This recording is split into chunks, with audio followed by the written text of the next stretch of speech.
Yo era el comandante del Área 51. Mentí y dije que nunca había trabajado allí. Es la base militar secreta más famosa del mundo. Aceptamos las condiciones. Mantengan la boca cerrada. Sus vidas o las vidas de otros dependen de ello. Ahora, por primera vez, los hombres que trabajaron en el Área 51 cuentan su versión.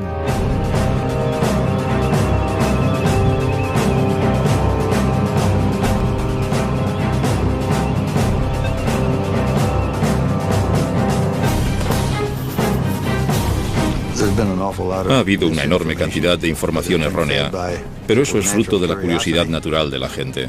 Si no sabes lo que está pasando, quieres averiguarlo.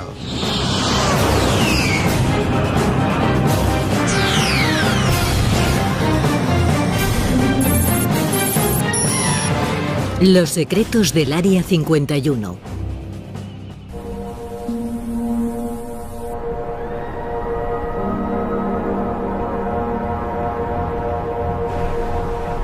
La agencia nunca ha admitido y nunca admitirá que existe un Área 51.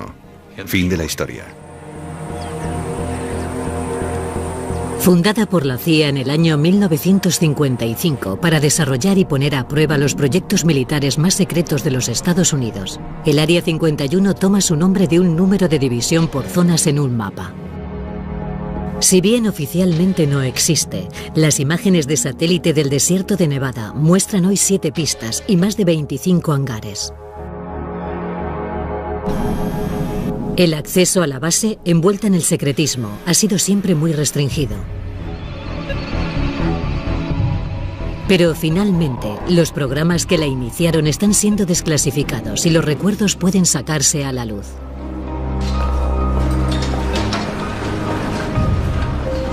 Era una verdadera guerra fría.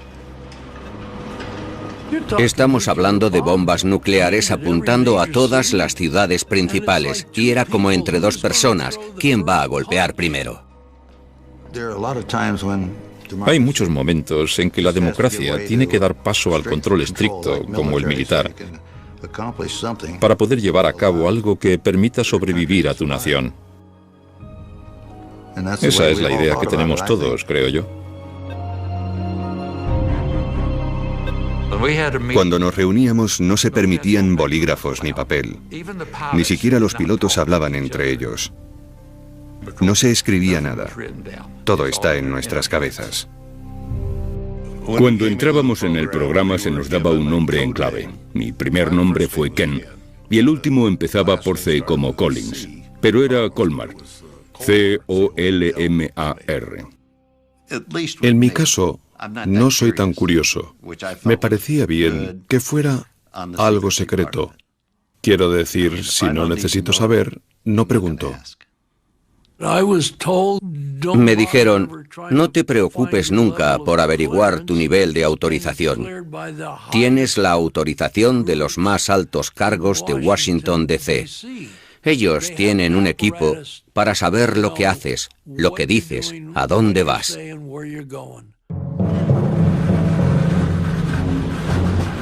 La base fue construida alrededor del lecho seco de un antiguo lago conocido como Groom Lake. Esto ofrecía ventajas evidentes.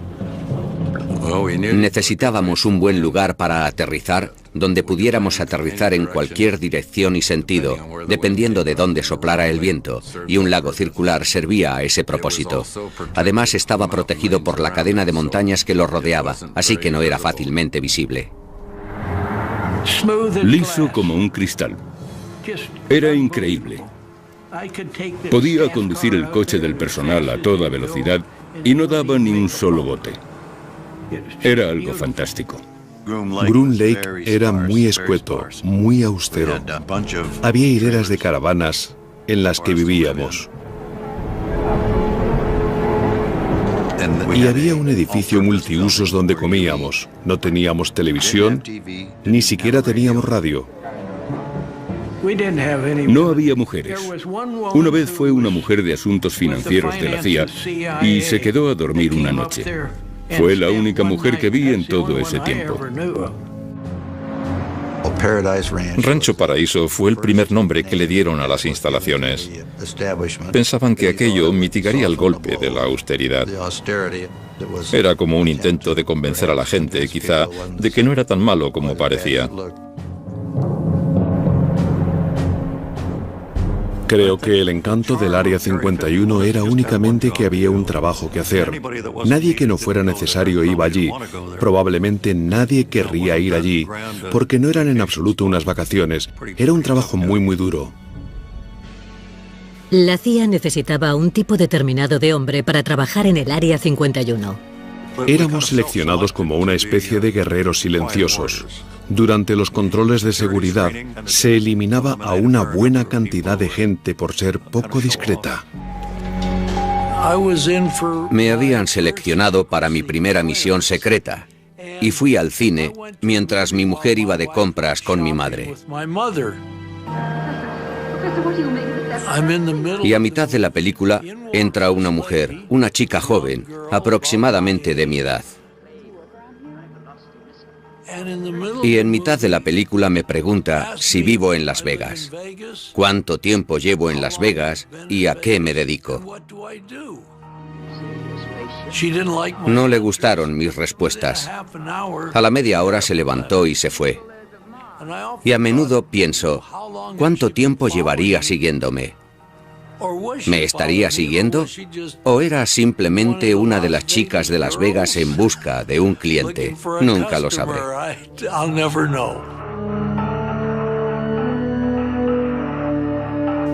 No nos dijeron cómo iba a ser, no teníamos ni idea.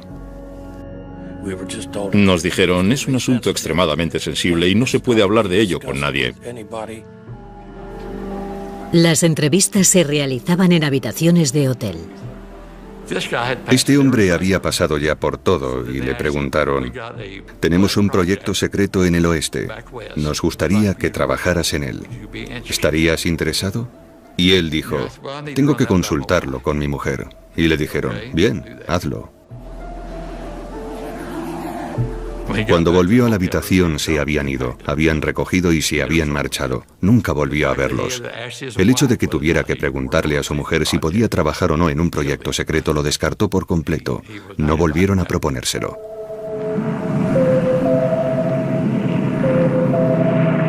El Área 51 fue creada para un proyecto ultrasecreto llamado Aquatom. En 1955, miembros de la CIA, de las Fuerzas Aéreas y una división secreta de la Lockheed llegaron a Rancho Paraíso para comenzar a trabajar.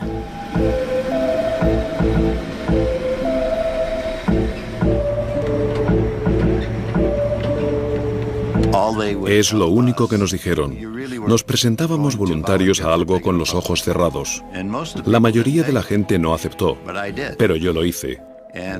Y sabíamos que teníamos que ir a recoger un traje de presión, así que sabíamos que se trataba de algo a gran altitud. Por encima de los 15.000 metros la sangre hierve, si no cuentas con presurización. Así que si había una despresurización, el motor fallaba y te encontrabas por encima de los 15.000 metros, el traje te salvaría. Seleccionaron a un fabricante en Boston que hacía los trajes por encargo. Tenían que ser hechos a medida, muy ajustados al cuerpo. Así que fuimos a David Clark, que hacía sostenes para Sears, recuerdo. Nos lo ajustaban, nos íbamos a casa, volvíamos y nos lo volvían a ajustar una vez hecho. No podíamos decir ni quiénes éramos ni lo que íbamos a hacer, solo que necesitábamos un traje de presión. Bien. Cada kilo extra, incluso unas pequeñas ruedas, podían limitar la altitud de vuelo del U-2. Llevaba todo el combustible en el ala. Necesitaba algo para que los extremos de las alas no rozaran con el suelo, de manera que estaban allí solo para separar las alas del suelo, y en cuanto las alas se elevaban, las ruedas caían. A mí me gustaba despegar y subir haciendo espirales en vertical. La coartada del gobierno para el U-2 era que se estaba utilizando para investigaciones meteorológicas. Esa era nuestra tapadera. Sí, Escuadrón Meteorológico de Reconocimiento.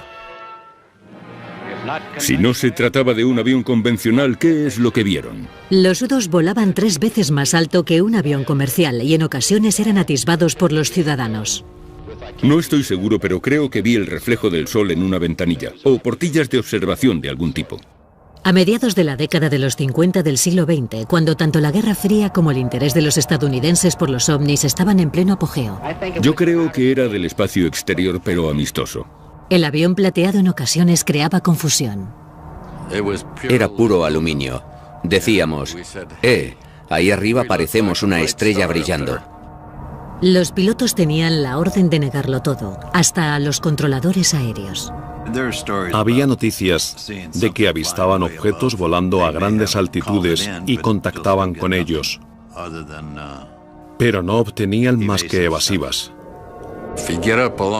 Si volaba a lo largo de la frontera de Canadá, el controlador me preguntaba cuál era mi altitud. En realidad era muy exacto, pero yo le decía, no, va a tener que recalibrar su equipo. Esa no es nuestra altitud.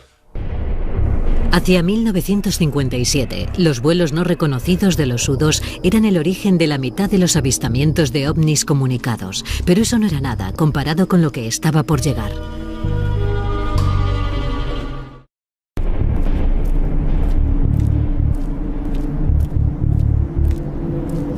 El Área 51 era un lugar tan remoto que la mayoría de los trabajadores viajaban semanalmente desde Burbank o Las Vegas. Normalmente mi familia estaba durmiendo cuando me levantaba. El lunes de madrugada te levantabas, cogías el coche y llegabas a tiempo de coger el avión que normalmente salía a las 8. Nunca sabíamos cómo íbamos a salir de allí. A menudo bromeábamos con eso. Una semana volaban llevando bombas y la semana siguiente volaban llevando pollos. Nunca sabías lo que había en la bodega del avión al que te subías. Al bajar del Lockheed Constellation, pasabas por seguridad, te chequeaban, tenías que recoger tu chapa y comprobaban tu identidad.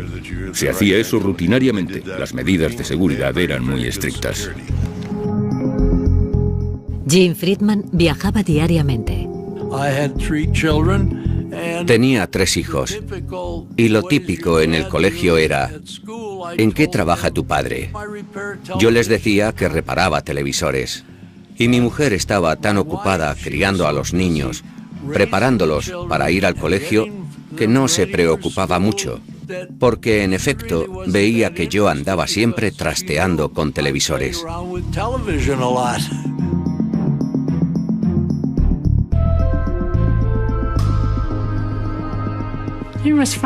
Todo estaba bien. Vivíamos una buena vida, aunque a veces se pasaba hasta una semana sin venir a casa. Pero me llamaba y decía que tenía que trabajar.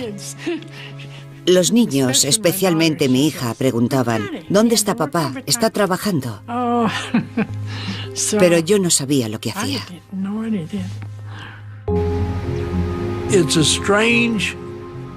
Es una rutina diaria extraña. Llegas a casa por la noche. Tu mujer te pregunta, ¿qué tal te ha ido hoy el día? Y tú, evasivo, contestas, normal. He reparado unos cuantos televisores.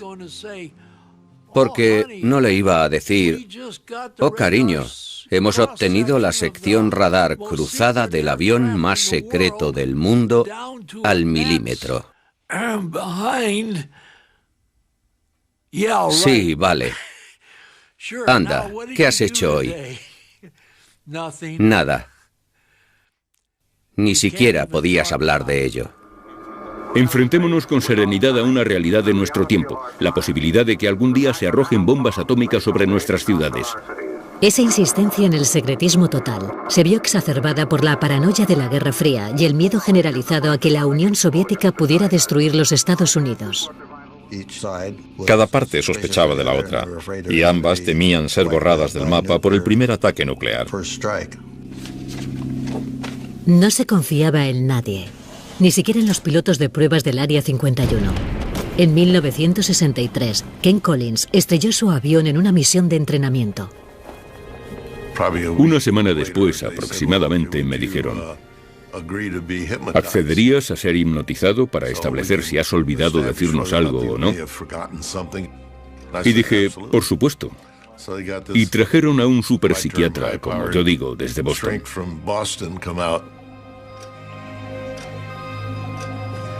Pero no consiguió hipnotizarme. Se sentó frente a mí y me habló y me miró fijamente, y yo estaba tranquilo, como siempre, y no pudo hacerlo. No funcionó. Unos días después, el médico militar de la Lockheed me llamó y me dijo, ¿accederías a que te administráramos pentotal sódico? Y dije, sí, lo haré encantado. Le dije a mi mujer, me voy a la Lockheed, tengo que ir a trabajar. Y ella me dijo, es domingo, nunca trabajas los domingos. Y le dije, bueno, es algo especial. Y me dijo, bien. Sobre las 6 de la tarde, ese mismo día, me llevaron a casa. Yo seguía bajo los efectos del pentotal sódico y me tiraron en una silla en la sala de estar y se despidieron y se marcharon sin más. No le dijeron ni una palabra a mi mujer. Dijeron, ahí tienes el coche, toma las llaves. Y mi mujer estaba enfadadísima porque pensaba que había estado bebiendo con aquellos tipos. Pero en definitiva, al final se estableció que lo que les había contado era todo, que lo que les había contado era la verdad. Cuando una de esas bombas estalla, decenas de miles de toneladas... El gobierno trabajaba contrarreloj para desarrollar armas todavía más potentes y decidió situar su base secreta, el Área 51, al lado de su campo de pruebas nucleares. Pónganse las gafas. Estaba justo en medio del área de pruebas nucleares en Nevada. Y a nadie le entusiasmaba la idea de ir allí. Creo que la privacidad era muy importante para realizar el trabajo y que permaneciera en el máximo secreto. Pero con las más de 450 explosiones nucleares que tuvieron lugar entre 1955 y 1968, la localización tenía sus inconvenientes. Cuando provocaban explosiones nucleares allí, por supuesto se nos informaba siempre de que teníamos que evacuar. En una ocasión tuvieron que pasar 2 semanas por el tiempo, principalmente porque los vientos no eran favorables. Teníamos que llevar medidores de radiación para asegurarnos de que estábamos limpios. Una vez estaba en la pista, por alguna razón, y se produjo una explosión en Yucca Flats, y vi realmente una onda expansiva en el suelo avanzando hacia mí. Se veía realmente el terreno subir y bajar, subir y bajar. Era una explosión subterránea. Era impresionante ver hundirse el terreno formando aquellos enormes círculos.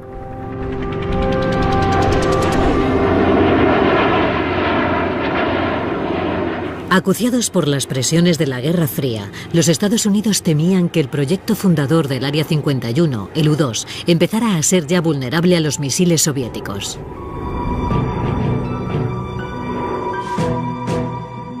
El plan era desarrollar un avión tripulado, sucesor del U-2, con mucha menor vulnerabilidad y con mayores capacidades. Muy pocas personas en la agencia, la CIA, lo sabían.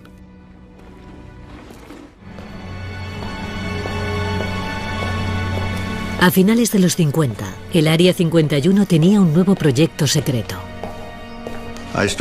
Yo empecé en el 1958 trabajando en lo que se llamó Oxcart.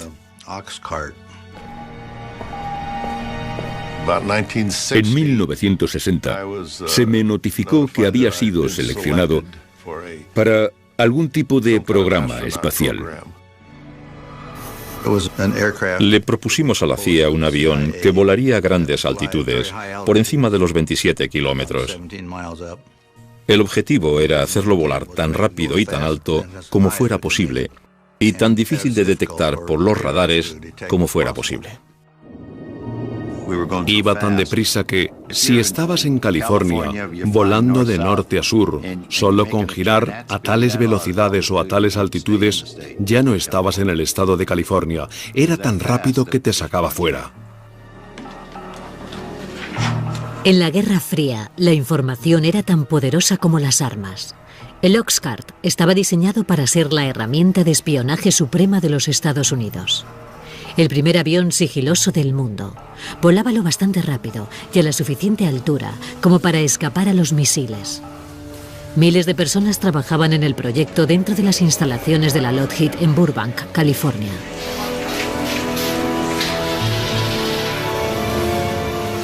Pero a pesar de la escala de producción, el proyecto permaneció en secreto.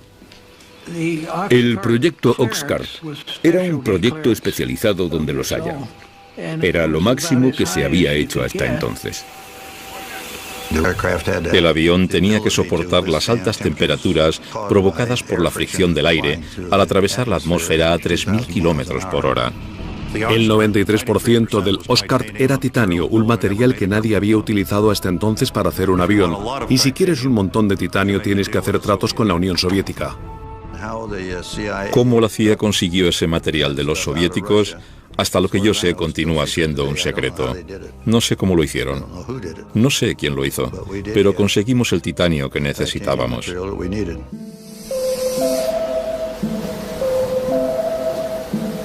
Cuando el prototipo del Oxcart estuvo listo, el gobierno tenía que trasladarlo hasta el Área 51 desde la cadena de producción en California.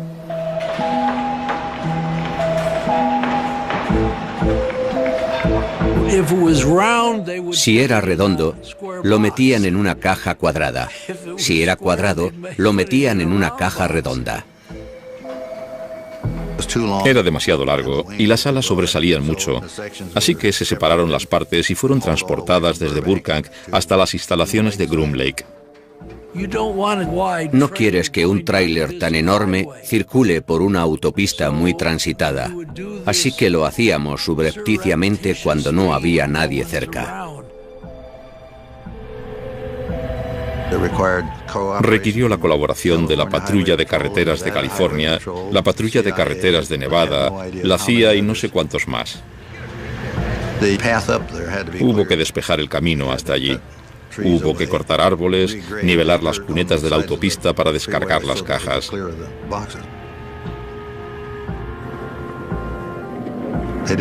Nadie tenía que saber lo que había en las cajas, pero sí sabían que era algo que había que proteger y guardar en secreto. Así que fue una operación enorme, solo el subirlos hasta allí, a las instalaciones de Groom Lake.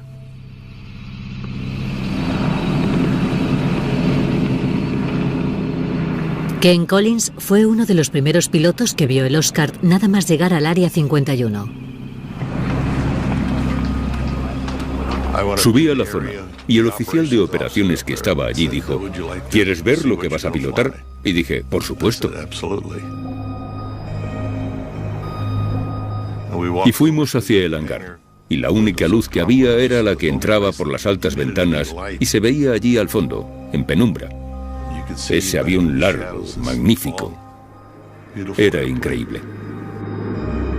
La primera impresión que te daba era la de una nave espacial. Dentro del Área 51, cerca de 2.000 trabajadores tenían un objetivo común: completar el proyecto secreto supremo. Hay muchas cosas que la gente no necesita saber. Por eso el Área 51 es algo tan mítico, porque no saben lo que pasa allí.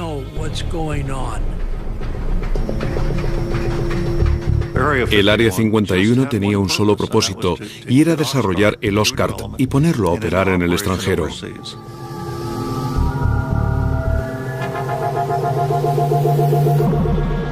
Casi todo lo referente al Oxcart ha estado clasificado durante décadas. Algo más se sabe de su sucesor, el emblemático SR-71 Blackbird. Pero hoy salen a la luz atisbos del Oxcart.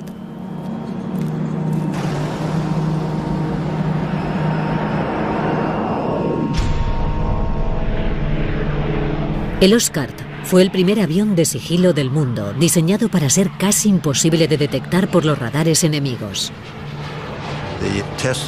La prueba en la que participé consistía en volar un Oxcart sobre una estación de radar y básicamente se trataba de averiguar si estos aviones podían volar sin ser detectados. Fui al edificio de control de radar para ver qué pasaba cuando el aparato lo sobrevolara. Y estaba allí de pie y nadie veía que pasara nada. Y de repente se oyó como si una escalera de mano o algo cayera sobre el tejado. Pero era la onda expansiva del avión. No lo habían detectado en los radares. Así que parecía que funcionaba. El Oxcart podía volar de costa a costa en 70 minutos, pero su único propósito era el espionaje. Estas imágenes de Corea del Norte fueron dadas a conocer por la CIA, pero nunca habían sido vistas por el gran público. Revelan la precisión con la que el Oxcart podía fotografiar objetos en el terreno desde 27.000 metros de altura y a una velocidad de 3.500 kilómetros por hora. La cámara iba instalada en un avión que volaba a Mach 3. La cámara era de 12 pulgadas. Pensemos en un objeto en el terreno sobre el que se coloca una cuadrícula con cuadrados de 30 por 30 centímetros aproximadamente, más o menos el tamaño de una baldosa, y cada uno de los cuadrados es o negro, o blanco, o gris. Un objeto de 30 centímetros de lado puede ser claramente identificado como un objeto, aunque no puedas precisar su estructura. Pero si haces una fotografía de un tanque, probablemente obtienes unos 500 puntos, y eso sí define perfectamente el tanque. Pero en el apogeo de la Guerra Fría, los hombres del Área 51 no eran los únicos con potentes cámaras. Los rusos tenían de 4 a 6 de lo que nosotros llamábamos cubos de basura. Había sistemas de rastreo por satélite y nos daban la información de cuándo iba a pasar un satélite.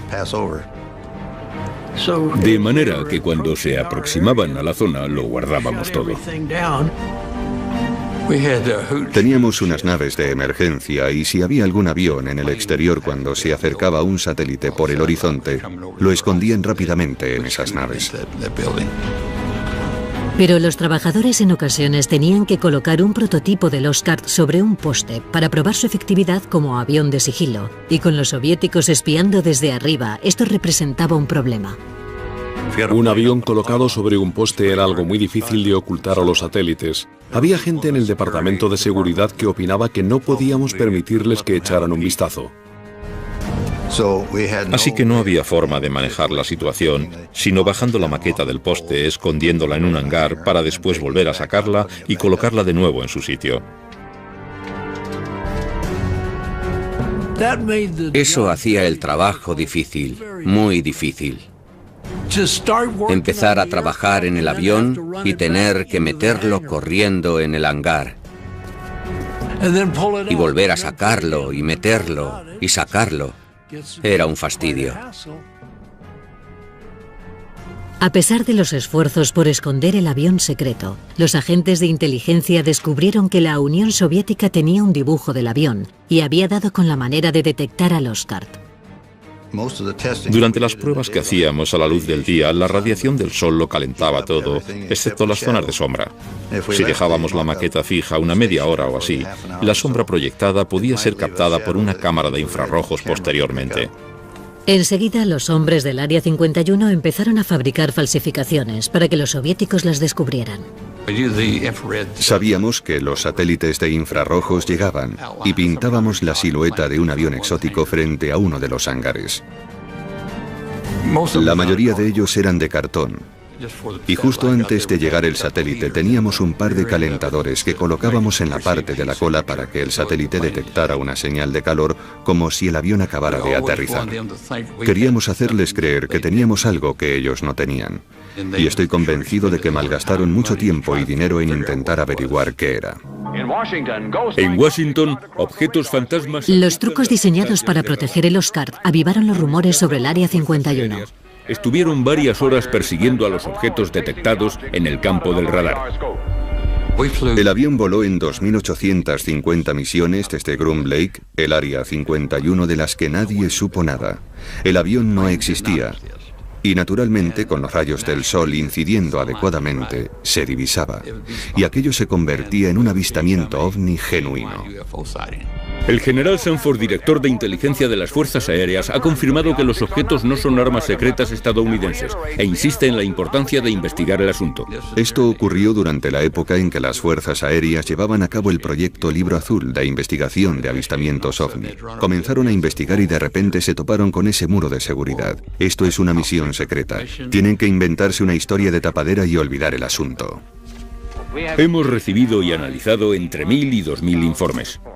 De manera que los del proyecto Libro Azul, pobres, tenían que fabricar una historia para explicar los avistamientos. Con el debido respeto a las Fuerzas Aéreas, puede que se demuestre que algunos tienen una procedencia interplanetaria. Se advirtió a los controladores aéreos de la Administración Federal de Aviación de que no informaran sobre nada que se desplazara en el espacio aéreo estadounidense para no alarmar a la población. Los pilotos de las líneas aéreas comerciales nos creaban muchos problemas. Veían ascender al Blackbird hasta los 80.000 pies. Y los aviones comerciales estaban a 45 como mucho y llamaban a la torre. Gritaban como locos. Pero los veían y los pasajeros los veían. El FBI se reunía con los pilotos en el aeropuerto que aterrizaran y les hacían firmar una exposición involuntaria donde se comprometían a no revelar lo que acababan de ver. Pero cuando las cosas se pusieron desastrosamente mal en el Área 51, la máquina de cobertura se puso a trabajar a pleno rendimiento.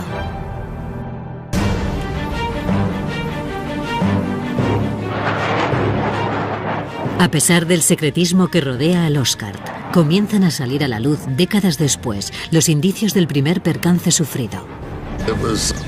Era una prueba de motor subsónica y a baja altitud. Teníamos problemas para acelerar el motor hasta Mach 3. Volamos saliendo del área hacia el norte. Alcanzamos los 25.000 pies y nos dirigimos después en sentido sur y nos metimos en turbulencias. Algo no iba bien.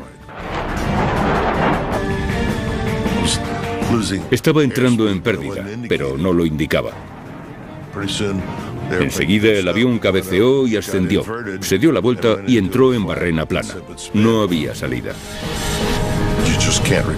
Así que lo mejor era eyectarme. Y me eyecté. Hacia abajo, porque estaba boca abajo. Ken tomó la decisión acertada y se eyectó. Lo que en esos momentos se me pasó por la mente fue que era una pena tener que saltar de ese magnífico avión.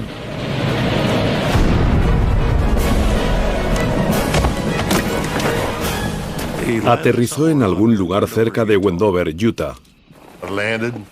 Aterricé y plegué el paracaídas.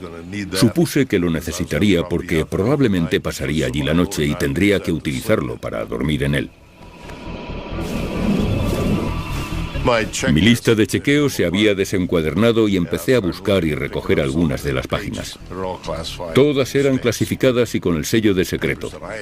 Los papeles que iba recogiendo me los metí en el bolsillo, creo, y apareció una camioneta dando botes por el desierto. Había 3 tipos en su interior. Me sorprendió verlos. Dijeron, vamos, sube, te llevamos hasta tu avión. Y yo dije, no, es un F-105. Esa era la coartada que utilizábamos. Y tiene un arma nuclear a bordo. Y me dijeron, sube de una vez, nos largamos, no vamos a quedarnos aquí. Y subí delante con ellos. Éramos 4 en la parte delantera.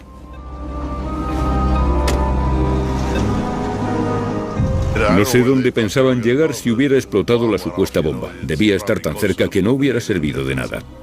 Después de la advertencia de Collins, después de su mentirijilla, no creo que tuvieran muchas ganas de acercarse a mirar.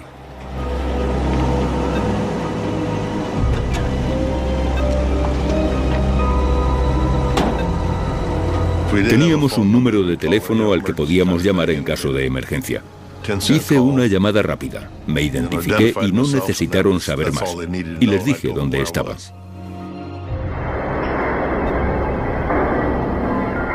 Aquello le dio a la agencia unos 2 días para salir a recoger los pedazos y limpiar todo aquello.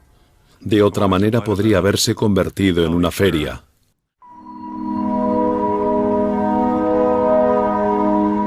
Esta es la primera vez que salen a la luz las fotos del esfuerzo del gobierno por limpiar la escena del accidente.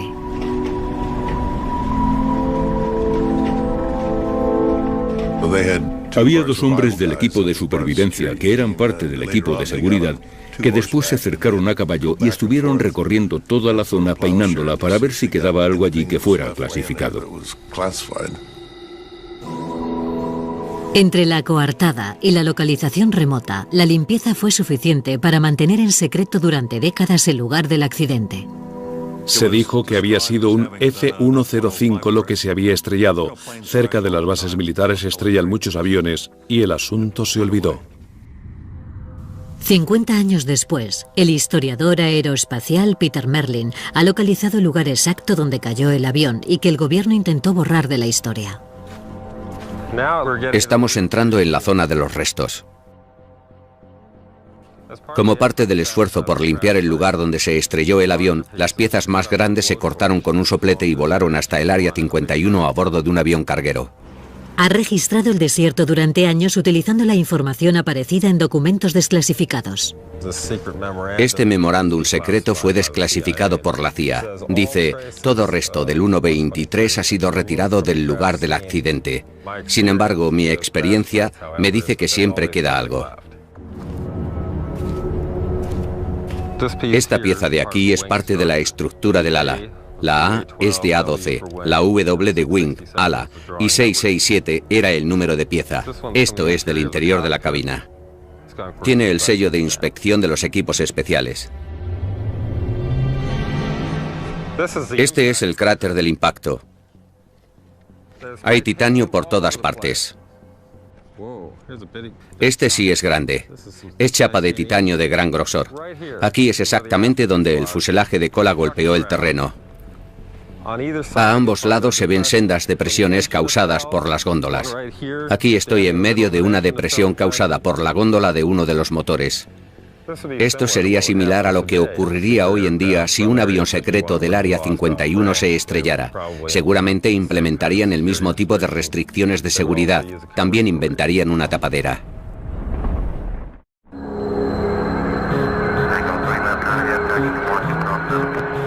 Aeropuerto McCarran, Las Vegas. En la actualidad, un hangar privado para aviones sin marcar. Todos los días laborables, los trabajadores hacen el mismo viaje al Área 51, que se repite ininterrumpidamente desde los días del U-2 y el Oscar. Aquellos primeros programas convirtieron al Área 51 en el hogar permanente para los proyectos secretos de los Estados Unidos. Si vuelves allí y miras todos los informes, nunca despegó un avión de Groom Lake. Nada fue lo que parece. 963, autorizado a despegar. Y el misterio continúa hoy. El presupuesto militar secreto anual es de más de 41.000 millones de euros, el más elevado de la historia de los Estados Unidos.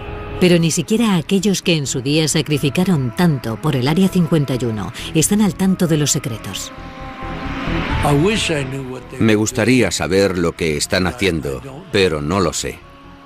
He oído incluso decir que el Área 51 es una tapadera para otra área mucho más secreta. No lo sé, tampoco puedo confirmar eso. No tengo ni idea. Ojalá lo supiera.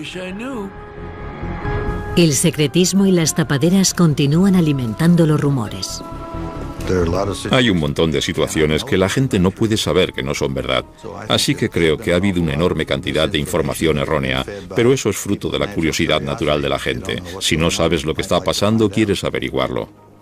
A menudo, incluso la más disparatada de las especulaciones contiene trazos de verdad.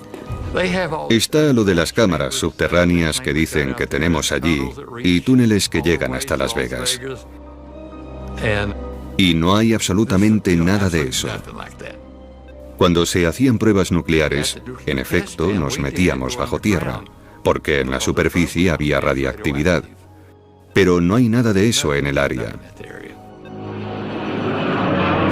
Y hay otro mito que circula estos últimos años, que dice que hemos conseguido alcanzar estas velocidades. Y toda esta tecnología, gracias a la tecnología inversa estudiando una nave alienígena. La verdad es esta. Hicimos ingeniería inversa allí. Pero se trataba de un MiG-21 soviético. Lo conseguimos en 1968 y lo desarmamos para ver cómo lo habían construido los rusos y después lo volvimos a montar y lo volamos. Incluso la teoría conspiratoria, que dice que el gobierno habría escenificado el alunizaje en el Área 51, tiene una ligera base de verdad. En los campos de pruebas atómicas, probamos el rover lunar que enviamos a la Luna. Probamos todos los sistemas de soporte vital. Los astronautas fueron allí a entrenarse en los cráteres de las bombas atómicas, así que seguramente algunos de esos disparates vienen de ahí.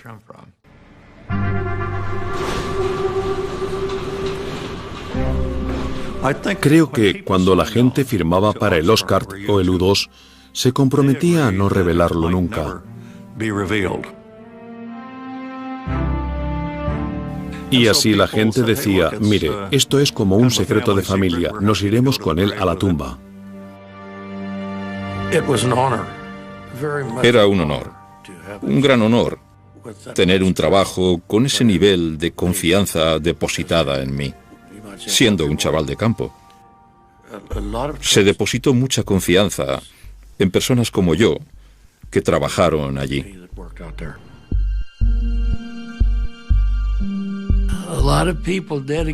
Muchos entregaron sus vidas. Algunas familias se rompieron porque las mujeres no sabían lo que sus esposos, si sus esposos llegarían a casa por la noche o no. No era un simple trabajo. Nos encomendaron una tarea y creíamos en ello y lo hicimos lo mejor que pudimos. Y estoy satisfecho de cómo salió. Pero por lo que se refiere a lo que ocurría en el Área 51, lo único que sabemos con seguridad es que nunca lo sabremos todo. Les he contado como el 5% de lo que ocurría. Solo les he contado parte de la historia, en serio. Tengo que ser honesto.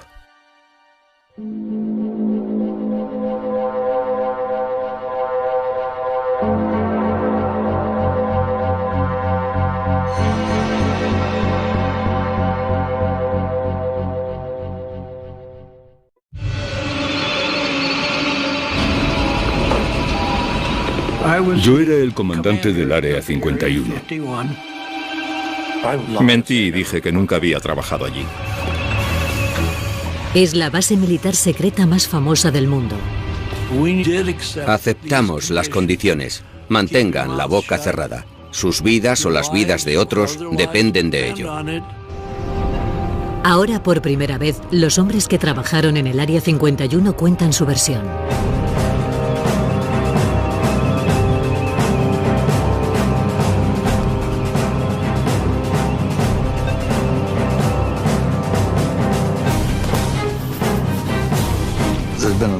Ha habido una enorme cantidad de información errónea, pero eso es fruto de la curiosidad natural de la gente.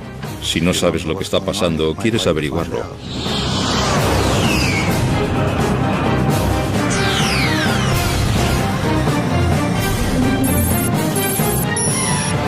Los secretos del Área 51.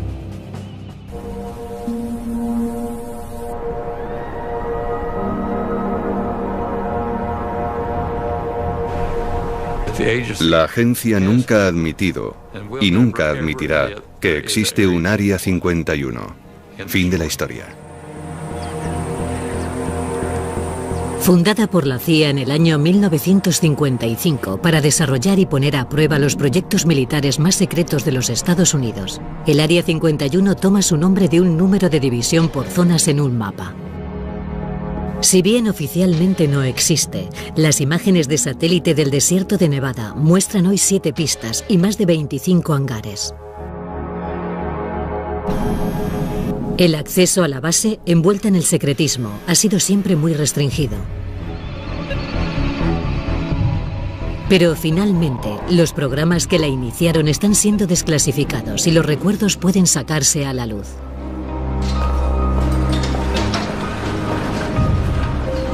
Era una verdadera guerra fría. Estamos hablando de bombas nucleares apuntando a todas las ciudades principales, y era como entre dos personas, ¿quién va a golpear primero? Hay muchos momentos en que la democracia tiene que dar paso al control estricto, como el militar, para poder llevar a cabo algo que permita sobrevivir a tu nación.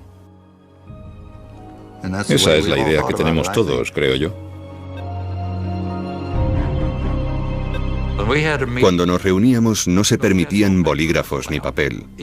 Ni siquiera los pilotos hablaban entre ellos. No se escribía nada. Todo está en nuestras cabezas. Cuando entrábamos en el programa se nos daba un nombre en clave. Mi primer nombre fue Ken, y el último empezaba por C como Collins, pero era Colmar. C-O-L-M-A-R. En mi caso, no soy tan curioso. Me parecía bien que fuera algo secreto. Quiero decir, si no necesito saber, no pregunto. Me dijeron, no te preocupes nunca por averiguar tu nivel de autorización. Tienes la autorización de los más altos cargos de Washington, D.C. Ellos tienen un equipo para saber lo que haces, lo que dices, a dónde vas.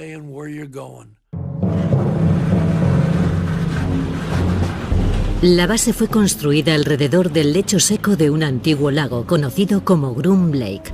Esto ofrecía ventajas evidentes. Necesitábamos un buen lugar para aterrizar, donde pudiéramos aterrizar en cualquier dirección y sentido, dependiendo de dónde soplara el viento, y un lago circular servía a ese propósito. Además, estaba protegido por la cadena de montañas que lo rodeaba, así que no era fácilmente visible. Liso como un cristal. Era increíble. Podía conducir el coche del personal a toda velocidad y no daba ni un solo bote. Era algo fantástico. Groom Lake era muy escueto, muy austero. Había hileras de caravanas en las que vivíamos. Y había un edificio multiusos donde comíamos. No teníamos televisión, ni siquiera teníamos radio. No había mujeres. Una vez fue una mujer de asuntos financieros de la CIA y se quedó a dormir una noche. Fue la única mujer que vi en todo ese tiempo. Rancho Paraíso fue el primer nombre que le dieron a las instalaciones. Pensaban que aquello mitigaría el golpe de la austeridad. Era como un intento de convencer a la gente, quizá, de que no era tan malo como parecía. Creo que el encanto del Área 51 era únicamente que había un trabajo que hacer. Nadie que no fuera necesario iba allí. Probablemente nadie querría ir allí, porque no eran en absoluto unas vacaciones. Era un trabajo muy duro. La CIA necesitaba un tipo determinado de hombre para trabajar en el Área 51. Éramos seleccionados como una especie de guerreros silenciosos. Durante los controles de seguridad se eliminaba a una buena cantidad de gente por ser poco discreta. Me habían seleccionado para mi primera misión secreta y fui al cine mientras mi mujer iba de compras con mi madre. Y a mitad de la película entra una mujer, una chica joven, aproximadamente de mi edad. Y en mitad de la película me pregunta si vivo en Las Vegas, cuánto tiempo llevo en Las Vegas y a qué me dedico. No le gustaron mis respuestas. A la media hora se levantó y se fue. Y a menudo pienso, ¿cuánto tiempo llevaría siguiéndome? ¿Me estaría siguiendo? ¿O era simplemente una de las chicas de Las Vegas en busca de un cliente? Nunca lo sabré.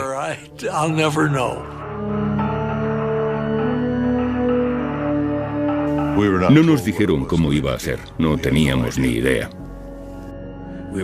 Nos dijeron, es un asunto extremadamente sensible y no se puede hablar de ello con nadie. Las entrevistas se realizaban en habitaciones de hotel. Este hombre había pasado ya por todo y le preguntaron: tenemos un proyecto secreto en el oeste. Nos gustaría que trabajaras en él. ¿Estarías interesado? Y él dijo: tengo que consultarlo con mi mujer. Y le dijeron: bien, hazlo. Cuando volvió a la habitación se habían ido, habían recogido y se habían marchado. Nunca volvió a verlos. El hecho de que tuviera que preguntarle a su mujer si podía trabajar o no en un proyecto secreto lo descartó por completo. No volvieron a proponérselo.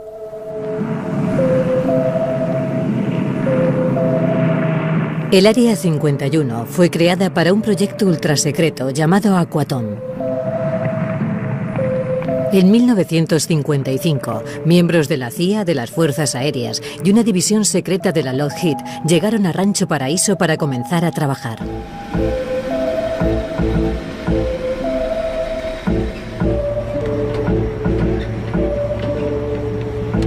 Es lo único que nos dijeron.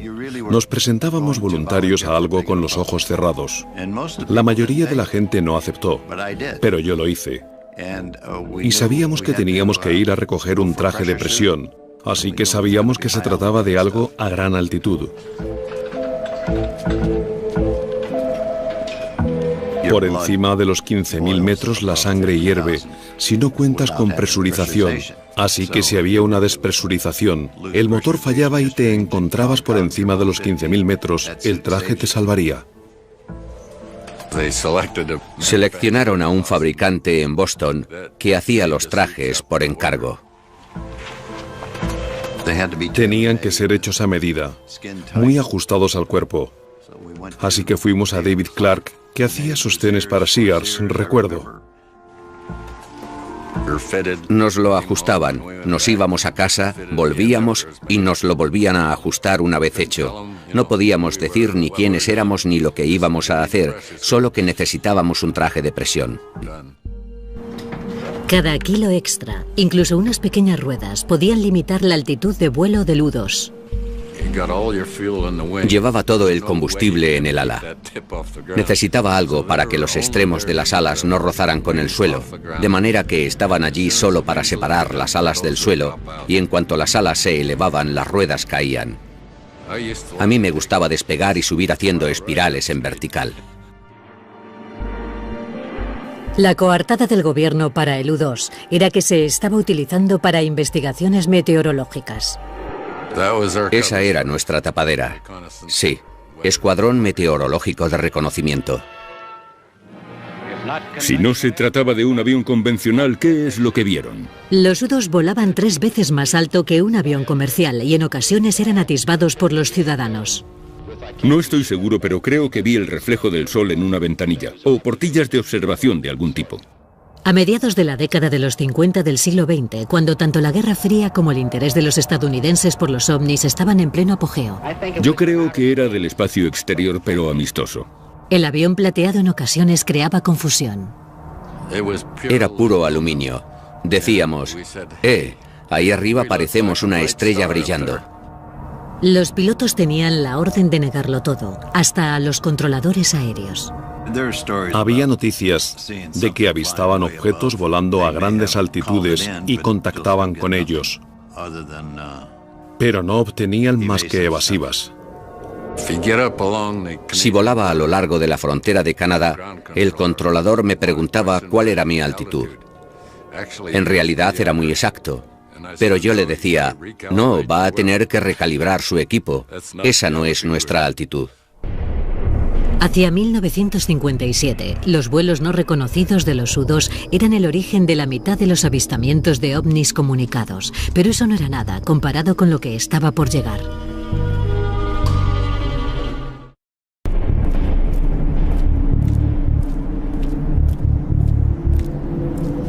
El Área 51 era un lugar tan remoto que la mayoría de los trabajadores viajaban semanalmente desde Burbank o Las Vegas.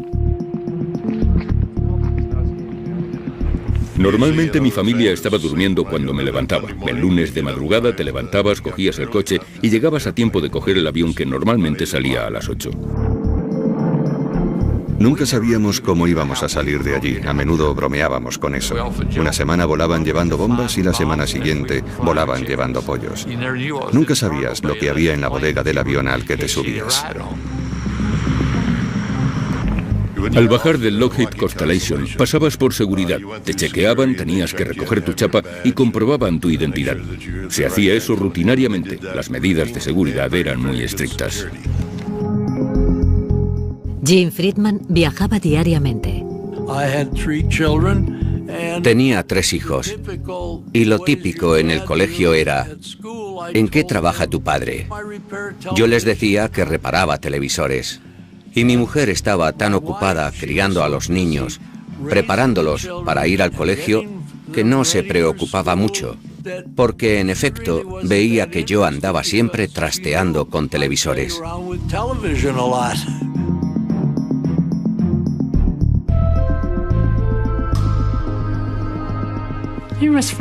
Todo estaba bien. Vivíamos una buena vida, aunque a veces se pasaba hasta una semana sin venir a casa. Pero me llamaba y decía que tenía que trabajar. Los niños, especialmente mi hija, preguntaban: ¿dónde está papá? ¿Está trabajando? Pero yo no sabía lo que hacía.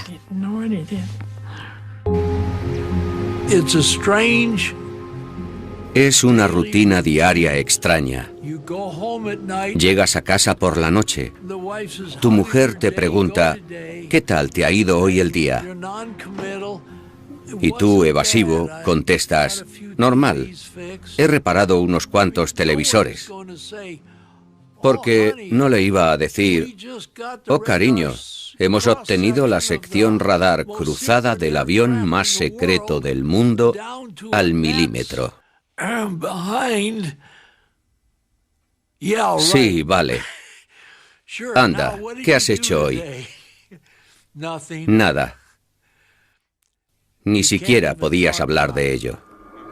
Enfrentémonos con serenidad a una realidad de nuestro tiempo, la posibilidad de que algún día se arrojen bombas atómicas sobre nuestras ciudades. Esa insistencia en el secretismo total se vio exacerbada por la paranoia de la Guerra Fría y el miedo generalizado a que la Unión Soviética pudiera destruir los Estados Unidos. Cada parte sospechaba de la otra, y ambas temían ser borradas del mapa por el primer ataque nuclear. No se confiaba en nadie, ni siquiera en los pilotos de pruebas del Área 51. En 1963, Ken Collins estrelló su avión en una misión de entrenamiento. Una semana después, aproximadamente, me dijeron: ¿accederías a ser hipnotizado para establecer si has olvidado decirnos algo o no? Y dije: por supuesto. Y trajeron a un superpsiquiatra, como yo digo, desde Boston.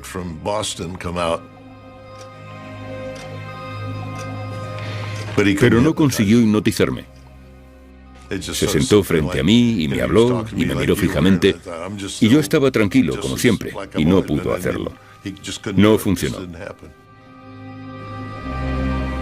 Unos días después, el médico militar de la Lockheed me llamó y me dijo: ¿accederías a que te administráramos pentotal sódico? Y dije: sí, lo haré encantado. Le dije a mi mujer: me voy a la Lockheed, tengo que ir a trabajar. Y ella me dijo: es domingo, nunca trabajas los domingos. Y le dije: bueno, es algo especial. Y me dijo: ah, bien. Sobre las 6 de la tarde, ese mismo día, me llevaron a casa. Yo seguía bajo los efectos del pentotal sódico, y me tiraron en una silla en la sala de estar, y se despidieron y se marcharon sin más. No le dijeron ni una palabra a mi mujer. Dijeron: ahí tienes el coche, toma las llaves. Y mi mujer estaba enfadadísima porque pensaba que había estado bebiendo con aquellos tipos.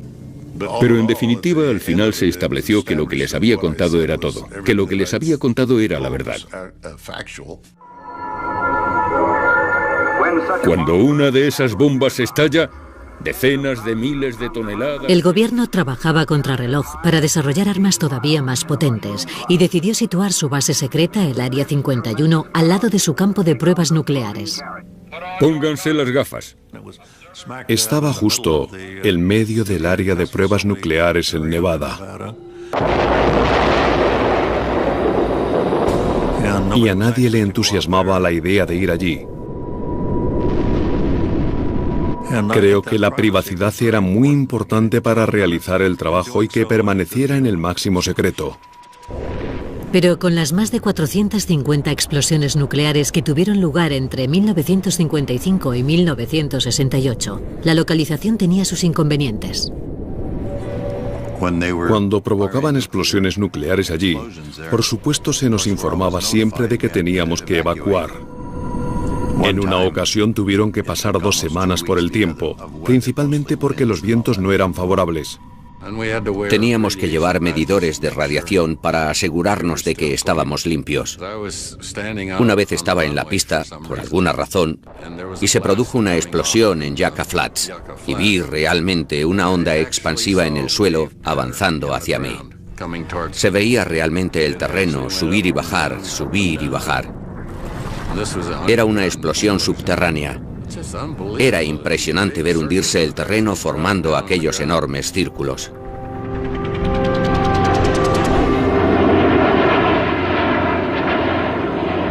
Acuciados por las presiones de la Guerra Fría, los Estados Unidos temían que el proyecto fundador del Área 51, el U-2, empezara a ser ya vulnerable a los misiles soviéticos.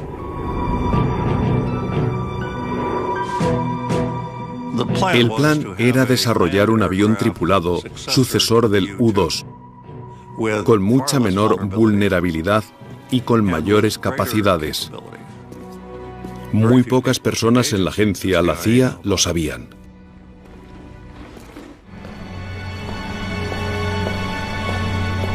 A finales de los 50, el Área 51 tenía un nuevo proyecto secreto. Yo empecé en el 1958 trabajando en lo que se llamó Oxcart. En 1960 se me notificó que había sido seleccionado para algún tipo de programa espacial. Le propusimos a la CIA un avión que volaría a grandes altitudes, por encima de los 27 kilómetros. El objetivo era hacerlo volar tan rápido y tan alto como fuera posible, y tan difícil de detectar por los radares como fuera posible. Iba tan deprisa que, si estabas en California, volando de norte a sur, solo con girar a tales velocidades o a tales altitudes, ya no estabas en el estado de California. Era tan rápido que te sacaba fuera. En la Guerra Fría, la información era tan poderosa como las armas. El Oxcart estaba diseñado para ser la herramienta de espionaje suprema de los Estados Unidos. El primer avión sigiloso del mundo.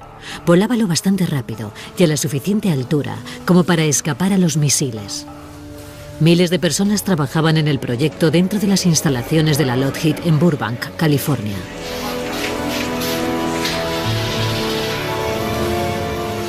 Pero a pesar de la escala de producción, el proyecto permaneció en secreto. El proyecto Oxcart era un proyecto especializado donde los haya. Era lo máximo que se había hecho hasta entonces. El avión tenía que soportar las altas temperaturas provocadas por la fricción del aire al atravesar la atmósfera a 3.000 kilómetros por hora. El 93% del Oxcart era titanio, un material que nadie había utilizado hasta entonces para hacer un avión. Y si quieres un montón de titanio, tienes que hacer tratos con la Unión Soviética. ¿Cómo la CIA consiguió ese material de los soviéticos? Hasta lo que yo sé, continúa siendo un secreto. No sé cómo lo hicieron. No sé quién lo hizo, pero conseguimos el titanio que necesitábamos.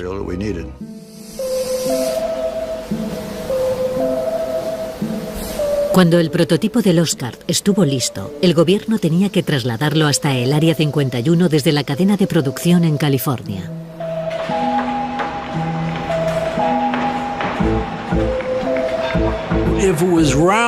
Si era redondo, lo metían en una caja cuadrada. Si era cuadrado, lo metían en una caja redonda. Era demasiado largo y las alas sobresalían mucho, así que se separaron las partes y fueron transportadas desde Burbank hasta las instalaciones de Groom Lake. No quieres que un tráiler tan enorme circule por una autopista muy transitada, así que lo hacíamos subrepticiamente cuando no había nadie cerca. Requirió la colaboración de la Patrulla de Carreteras de California, la Patrulla de Carreteras de Nevada, la CIA y no sé cuántos más. Hubo que despejar el camino hasta allí. Hubo que cortar árboles, nivelar las cunetas de la autopista para descargar las cajas.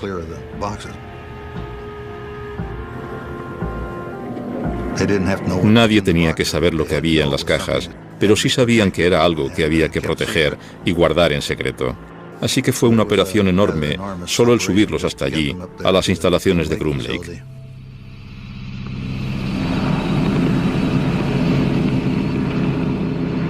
Ken Collins fue uno de los primeros pilotos que vio el Oscar nada más llegar al Área 51. Subí a la zona y el oficial de operaciones que estaba allí dijo: ¿quieres ver lo que vas a pilotar? Y dije: por supuesto. Y fuimos hacia el hangar. Y la única luz que había era la que entraba por las altas ventanas y se veía allí al fondo, en penumbra. Ese avión largo, magnífico. Era increíble. La primera impresión que te daba era la de una nave espacial. Dentro del Área 51, cerca de 2.000 trabajadores tenían un objetivo común: completar el proyecto secreto supremo. Hay muchas cosas que la gente no necesita saber. Por eso el Área 51 es algo tan mítico, porque no saben lo que pasa allí.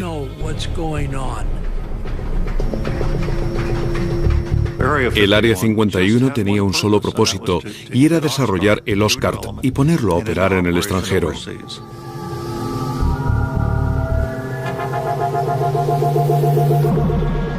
Casi todo lo referente al Oscar ha estado clasificado durante décadas. Algo más se sabe de su sucesor, el emblemático SR-71 Blackbird. Pero hoy salen a la luz atisbos del Oscar.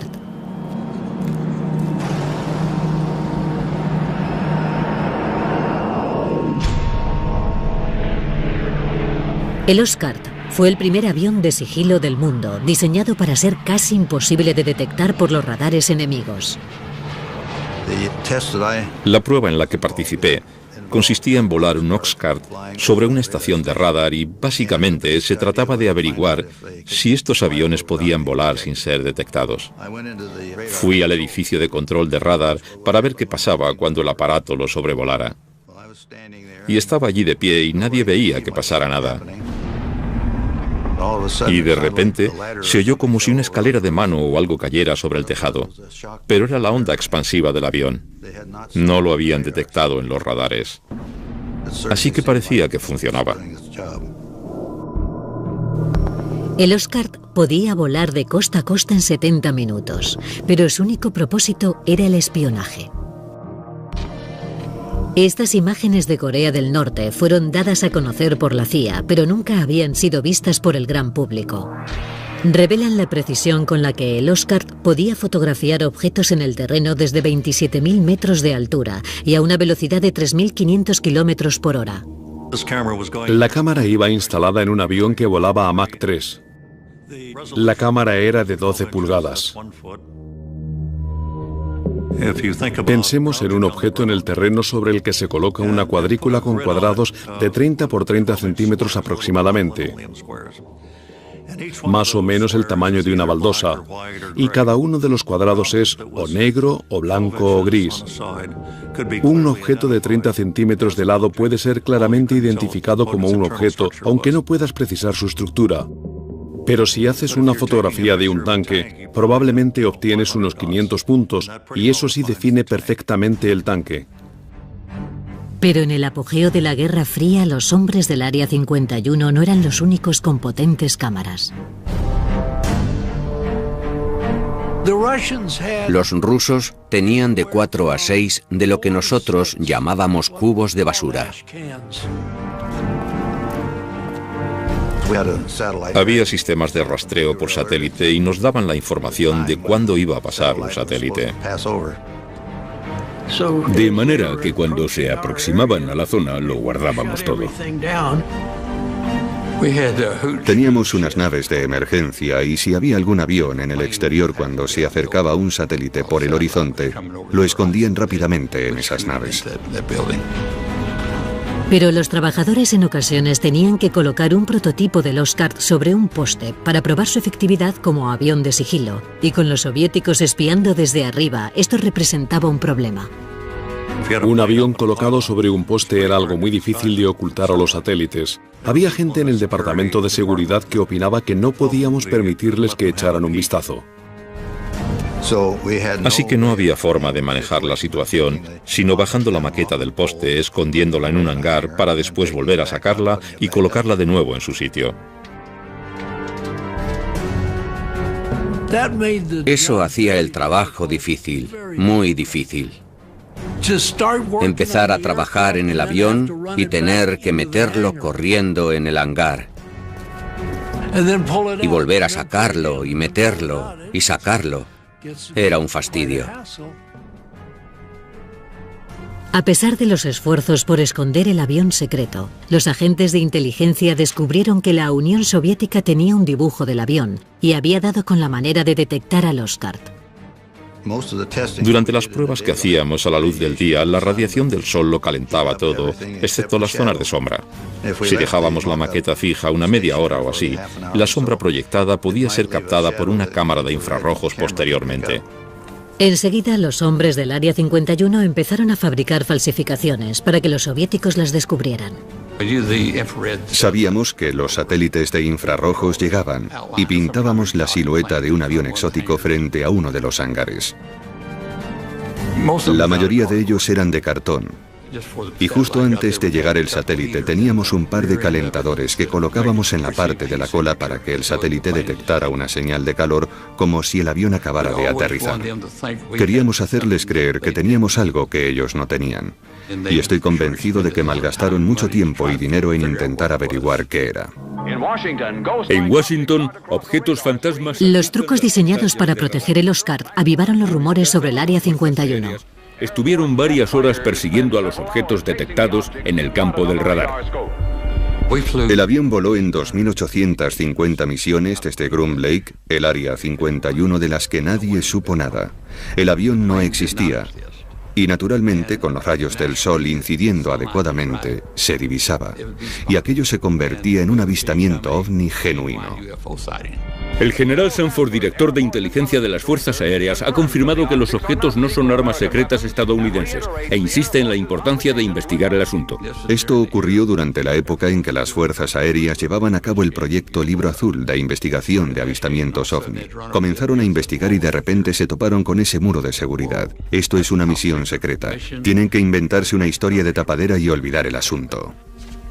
Hemos recibido y analizado entre 1.000 y 2.000 informes. De manera que los del proyecto Libro Azul, pobres, tenían que fabricar una historia para explicar los avistamientos. Con el debido respeto a las fuerzas aéreas, puede que se demuestre que algunos tienen una procedencia interplanetaria. Se advirtió a los controladores aéreos de la Administración Federal de Aviación de que no informaran sobre nada que se desplazara en el espacio aéreo estadounidense para no alarmar a la población. Los pilotos de las líneas aéreas comerciales nos creaban muchos problemas. Veían ascender al Blackbird hasta los 80.000 pies. Y los aviones comerciales estaban a 45 como mucho y llamaban a la torre. Gritaban como locos. Pero los veían y los pasajeros los veían. El FBI se reunía con los pilotos en el aeropuerto que aterrizaran y les hacían firmar una exposición involuntaria donde se comprometían a no revelar lo que acababan de ver. Pero cuando las cosas se pusieron desastrosamente mal en el Área 51, la máquina de cobertura se puso a trabajar a pleno rendimiento.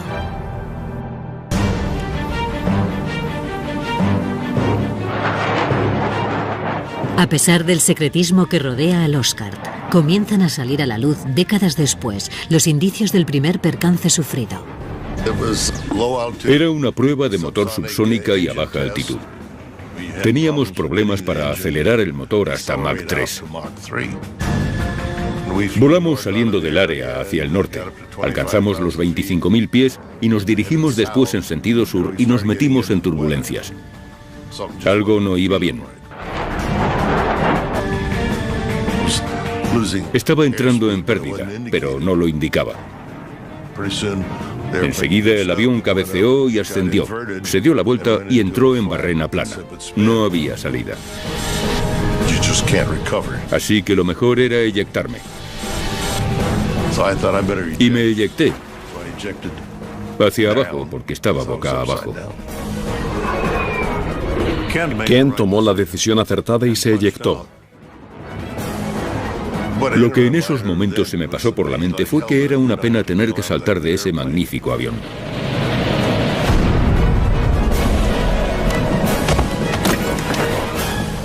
Aterrizó en algún lugar cerca de Wendover, Utah. Aterricé y plegué el paracaídas. Supuse que lo necesitaría porque probablemente pasaría allí la noche y tendría que utilizarlo para dormir en él. Mi lista de chequeo se había desencuadernado y empecé a buscar y recoger algunas de las páginas. Todas eran clasificadas y con el sello de secreto. Los papeles que iba recogiendo me los metí en el bolsillo, creo, y apareció una camioneta dando botes por el desierto. Había 3 tipos en su interior. Me sorprendió verlos. Dijeron, vamos, sube, te llevamos hasta tu avión. Y yo dije, no, es un F-105. Esa era la coartada que utilizábamos. Y tiene un arma nuclear a bordo. Y me dijeron, sube de una vez, nos largamos, no vamos a quedarnos aquí. Y subí delante con ellos. Éramos 4 en la parte delantera.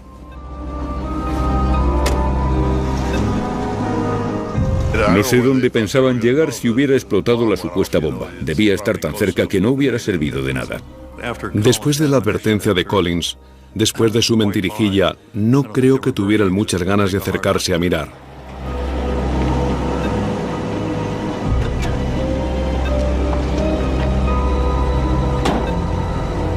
Teníamos un número de teléfono al que podíamos llamar en caso de emergencia. Hice una llamada rápida, me identifiqué y no necesitaron saber más. Y les dije dónde estaba.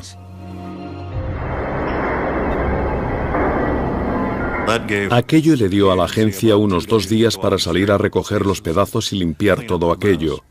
De otra manera podría haberse convertido en una feria.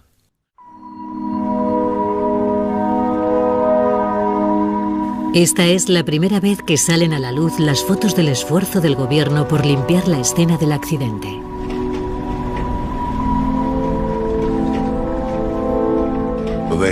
Había 2 hombres del equipo de supervivencia que eran parte del equipo de seguridad que después se acercaron a caballo y estuvieron recorriendo toda la zona peinándola para ver si quedaba algo allí que fuera clasificado.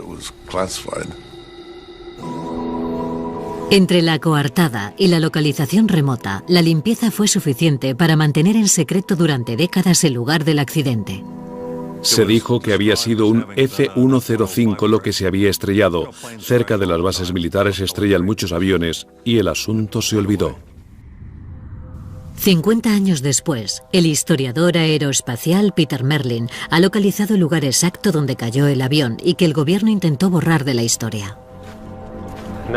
Estamos entrando en la zona de los restos. Como parte del esfuerzo por limpiar el lugar donde se estrelló el avión, las piezas más grandes se cortaron con un soplete y volaron hasta el Área 51 a bordo de un avión carguero. Ha registrado el desierto durante años utilizando la información aparecida en documentos desclasificados. Este memorándum secreto fue desclasificado por la CIA. Dice, todo resto del 1-23 ha sido retirado del lugar del accidente. Sin embargo, mi experiencia me dice que siempre queda algo. Esta pieza de aquí es parte de la estructura del ala. La A es de A12, la W de wing, ala, y 667 era el número de pieza. Esto es del interior de la cabina. Tiene el sello de inspección de los equipos especiales. Este es el cráter del impacto. Hay titanio por todas partes. Este sí es grande. Es chapa de titanio de gran grosor. Aquí es exactamente donde el fuselaje de cola golpeó el terreno. A ambos lados se ven sendas depresiones causadas por las góndolas. Aquí estoy en medio de una depresión causada por la góndola de uno de los motores. Esto sería similar a lo que ocurriría hoy en día si un avión secreto del Área 51 se estrellara. Seguramente implementarían el mismo tipo de restricciones de seguridad. También inventarían una tapadera.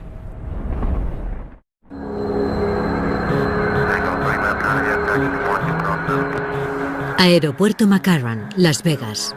En la actualidad, un hangar privado para aviones sin marcar. Todos los días laborables, los trabajadores hacen el mismo viaje al Área 51, que se repite ininterrumpidamente desde los días del U-2 y el Oscar. Aquellos primeros programas convirtieron al Área 51 en el hogar permanente para los proyectos secretos de los Estados Unidos. Si vuelves allí y miras todos los informes, nunca despegó un avión de Groom Lake. Nada fue lo que parece. 963, autorizado a despegar. Y el misterio continúa hoy. El presupuesto militar secreto anual es de más de 41.000 millones de euros, el más elevado de la historia de los Estados Unidos. Pero ni siquiera aquellos que en su día sacrificaron tanto por el Área 51 están al tanto de los secretos. Me gustaría saber lo que están haciendo, pero no lo sé. He oído incluso decir que el Área 51 es una tapadera para otra área mucho más secreta. No lo sé, tampoco puedo confirmar eso. No tengo ni idea. Ojalá lo supiera. El secretismo y las tapaderas continúan alimentando los rumores. Hay un montón de situaciones que la gente no puede saber que no son verdad. Así que creo que ha habido una enorme cantidad de información errónea, pero eso es fruto de la curiosidad natural de la gente. Si no sabes lo que está pasando, quieres averiguarlo. A menudo, incluso la más disparatada de las especulaciones contiene trazos de verdad. Está lo de las cámaras subterráneas que dicen que tenemos allí y túneles que llegan hasta Las Vegas. Y no hay absolutamente nada de eso. Cuando se hacían pruebas nucleares, en efecto, nos metíamos bajo tierra, porque en la superficie había radiactividad. Pero no hay nada de eso en el área. Y hay otro mito que circula estos últimos años, que dice que hemos conseguido alcanzar estas velocidades.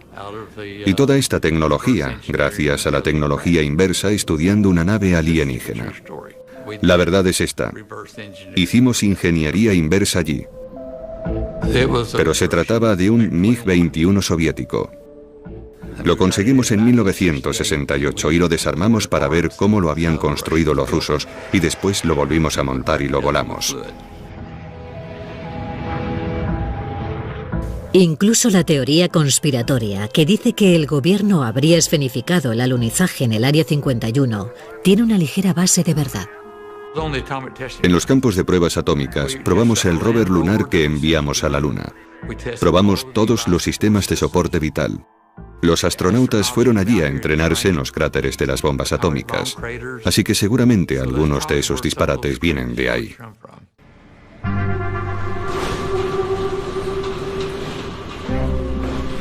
Creo que cuando la gente firmaba para el Oscar o el U-2, se comprometía a no revelarlo nunca. Y así la gente decía, mire, esto es como un secreto de familia, nos iremos con él a la tumba. Era un honor, un gran honor, tener un trabajo con ese nivel de confianza depositada en mí, siendo un chaval de campo. Se depositó mucha confianza en personas como yo, que trabajaron allí.